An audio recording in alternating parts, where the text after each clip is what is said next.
Hello दोस्तों, नमस्कार। जैसा कि इलाहाबाद विश्वविद्यालय के लिए पीएचडी एडमिशन में 2025 और 26 के लिए एप्लीकेशन फॉर्म मांगे गए हैं। तो हम लोग ये जानने की कोशिश करेंगे कि इस बार किनका एडमिशन होगा, एडमिशन की क्या प्रक्रिया होगी, यूजीसी नेट जो एग्ज़ाम आप पास हुए हैं उसमें कौन कौन से सेशन के एग्ज़ाम पास हुए लोग अपीयर हो सकते हैं, फार्म की फीस कितनी है, फॉर्म भरने की लास्ट डेट कब है और किस तरीके से आपका मेरिट बनेगी, उन सभी चीज़ों पे हम लोग इस वीडियो में बात करेंगे। तो आप लोग हमारे साथ जुड़े रहें। आपका समय व्यर्थ न करते हुए हम लोग आगे बढ़ते हैं। तो जैसा कि ये इलाहाबाद यूनिवर्सिटी के लिए ब्रोशर आया है और उसमें ये बताया गया है कि यूनिवर्सिटी में जो आपकी फीस होगी पीएचडी एडमिशन के लिए, जैसा कि अब इंट्रेंस एग्जाम नहीं होगा तो उसके लिए फीस थोड़ी कम कर दी गई है। पहले 1800 फीस लगती थी, अब मात्र 600 रुपये में आपका जो भी जनरल ओबीसी ईडब्ल्यूएस हैं उनका फार्म फीस है। एग्जम्प्टेड कैटेगरी वाले जो हैं उनका भी 600 रुपये फार्म फीस है। बाकी SC ST और फिजिकल हैंडीकैप का 300 रुपये है। तो ये तो हुई हमारी फीस की बात। अब आगे हम लोग देख लेते हैं कि इसके फार्म भरने की अंतिम तिथि क्या है। तो देखिए, फार्म की शुरुआत तो 25 तारीख से हो चुकी है, बाकी इसकी जो अंतिम तिथि है वो 22 अक्टूबर है। तो आप लोग कोशिश करें कि 22 अक्टूबर तक फार्म भर करके फीस सबमिट कर दें, ठीक है। आगे जैसे कि आप लोग ये जानने की जरूर कोशिश करेंगे कि हमारा जो पीएचडी में एडमिशन होगा उसकी क्या प्रक्रिया है, क्योंकि अब एंट्रेंस एग्ज़ाम तो होना नहीं है, सिर्फ आपका जो यूजीसी नेट क्वालिफाई लोग हैं उन्हीं को एडमिशन के लिए बुलाना है। तो इसमें देखिए 3 ग्रुप बनाए गए, ग्रुप ए, ग्रुप बी और ग्रुप सी। ग्रुप ए में जो जीआरएफ क्वालिफाई लोग हैं उनको इनवाइट किया गया है और ग्रुप बी में 2 ऑप्शन है, मतलब 2 कॉलम है। पहला है कि जो यूजीसी नेट क्वालिफाई लोग हैं और दूसरा है कि जो ओनली फॉर पीएचडी क्वालिफाई लोग हैं उनके लिए आमंत्रण है। और जो ग्रुप सी है उसमें एग्जम्प्टेड एप्लीकेशन एज पर एक 5 1 1 5 4 और 1 5 5 उसको हम लोग देख लेते हैं। उसमें सभी लोगों को बुलाया गया है। और आप जो सोच रहे थे कि किनको ये आवेदन के लिए बुलाया गया है, तो देखिए उसमें लिखा है कि जो लोग यूजीसी नेट की परीक्षा जून 2024 में पास हुए थे, दिसंबर 2024 में पास हुए थे और जून 2025 में पास हुए थे, वे सभी लोग इस पीएचडी एडमिशन के लिए एप्लीकेबल हैं, ठीक है। तो आपका अगर इसमें से कोई भी रिजल्ट हो, अगर आप जेआरएफ हैं तो जेआरएफ जब तक एक्सपायर नहीं होगा तब तक आप फॉर्म भर सकते हैं, ठीक है। जेआरएफ वालों के लिए इसमें दिक्कत नहीं है।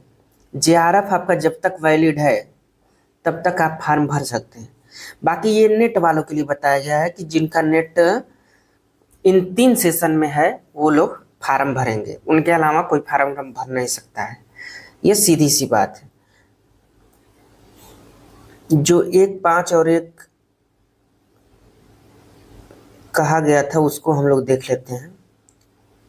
देखिए यही बात की गई थी कि this exempted is available only the regular and permanent teacher of the University of Allahabad and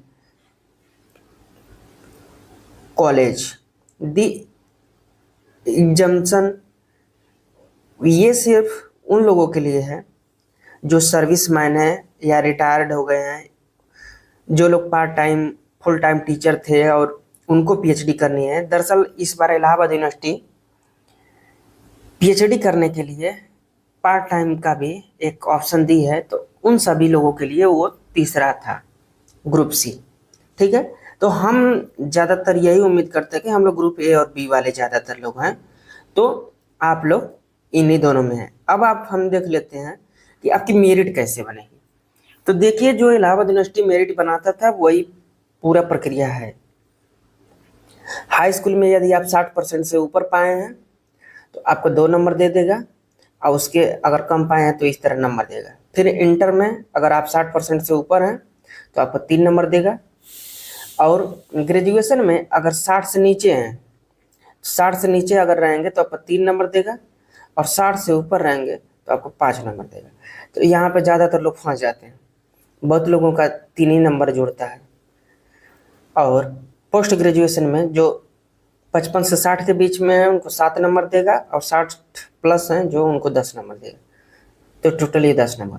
तो इसमें ज़्यादातर लोगों का क्या होता है कि ये 2, 3 और इसमें 3 और 10 ये, तो ये ही टोटल मार्किंग होती है। तो ज़्यादातर लोगों के 18 नंबर यहाँ से बन जाते हैं। 20 नंबर का है तो 18 नंबर तक तो नॉर्मली रहते हैं, अब बाकी ज़्यादातर लोगों के 20 होते हैं। उसके बाद आपके नेट का स्कोर का 70 नंबर बनाएगा। देखिए लिखा है कि total mark obtained test conduct NTA to be converted in 70। आप जितना पाए हैं उसको कन्वर्ट करके 70 नंबर में लेके चला आएगा, ठीक है। उसके बाद आपका जो होगा वो 30 नंबर का इंटरव्यू होगा, research aptitude test which shall the interview and may be include, जो भी अपना वो लोग करवाएं जिस भी मोड में, वो 30 नंबर का करवाएंगे। तो टोटल आपका 100 नंबर होगा, ठीक है। ये आपका एनटीए स्कोर और रेट का मिला करके, और टोटल आपका हो जाता है 120 नंबर। तो 120 में आपकी मेरिट बनेगी, और अगर आप अंदर आते हैं तो आप सेलेक्ट हो जाएंगे, ठीक है। तो ये रहा। बाकी हम सीट देख लेते हैं कि आपकी सीट कितनी है, क्योंकि ज़्यादा खींचने का कोई मतलब है नहीं। और पार्ट टाइम वालों के लिए देखिए ये सब फीस स्ट्रक्चर है, जो लोग पार्ट टाइम पीएचडी करेंगे।